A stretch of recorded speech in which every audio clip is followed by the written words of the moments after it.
बिस्मिल्लाहिर्रहमानिर्रहीम। अस्सलाम वालेकुम। सऊदी इन्फो यूट्यूब चैनल में आपको खुश आमदीद कहते हैं। आज 31 मई 2020 है और आज की तारीख़ में सऊदी अरेबिया में कर्फ्यू में नरमी कर दी गई है। मक्कातुल मुकर्रमा में आप सुबह 6 बजे से लेकर दिन 3 बजे तक मुख्तलिफ़ औकात में आप अपने घरों से बाहर निकल सकते हैं। इसी तरह बाकी पूरे के पूरे सऊदी अरेबिया में सुबह 6 बजे से लेकर शाम 8 बजे तक आप कहीं भी घूम फिर सकते हैं, लेकिन ज़रूरी हिदायत पर अमल करते हुए सोशल डिस्टेंस का लिहाज रखना है, मास्क पहनना है और बाकी हिदायत जो मिनिस्ट्री ऑफ हेल्थ की जानिब से दी गई हैं, जिनको हम ऑलरेडी डिस्कस कर चुके हैं।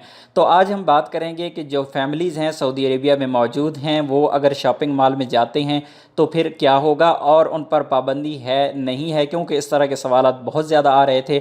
इसी तरह बच्चों पर पाबंदी थी, 15 साल से कम उम्र बच्चों पर पाबंदी थी। तो बिल आखिर आज 31 मई से फैमिलीज़ के लिए और बच्चों के लिए शॉपिंग मॉल्स खोल दिए गए हैं। आप किसी भी मार्केट में जा सकते हैं, शॉपिंग मॉल में जा सकते हैं, लेकिन आपको हिफाजती इक़दामात उठाने होंगे। जिस तरह मिनिस्ट्री ऑफ हेल्थ की जानिब से कहा गया है कि आपने मास्क पहन के रखना है, इसी तरह आपने सोशल डिस्टेंस का लिहाज रखना है और इसी तरह आपकी जिस भी मार्केट में आप इंटर होंगे, मार्केट के एंट्रेंस पर आपका टेम्परेचर चेक किया जाएगा और फिर आपको तावन करना होगा जो मार्केट है उसके स्टाफ के साथ। अगर आपका टेम्परेचर 38 से ज़्यादा आता है तो फिर भी आपको उनके साथ तावन करना होगा। बहरहाल अब बाकायदा तौर पर इजाज़त दे दी गई है। आप सुबह 6 बजे से लेकर रात 8 बजे तक इन औकात में अपनी फैमिलीज़ के साथ शॉपिंग मॉल्स में जा सकते हैं। बच्चों के साथ, छोटे बच्चे भी आपके साथ जा सकते हैं, लेकिन हिफाजती इंतज़ामात लाजमी आपने करने हैं, क्योंकि अगर मास्क ना लगा हुआ तो किसी भी पब्लिक प्लेस पर अगर आप जाते हैं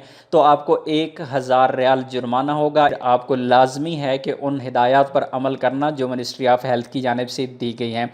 तो उम्मीद है वीडियो अच्छी लगी होगी। वीडियो अच्छी लगी तो वीडियो को लाइक कीजिएगा। मिलते हैं एक और नई वीडियो के साथ, तब तक के लिए इजाज़त दीजिए। अल्लाह हाफिज़।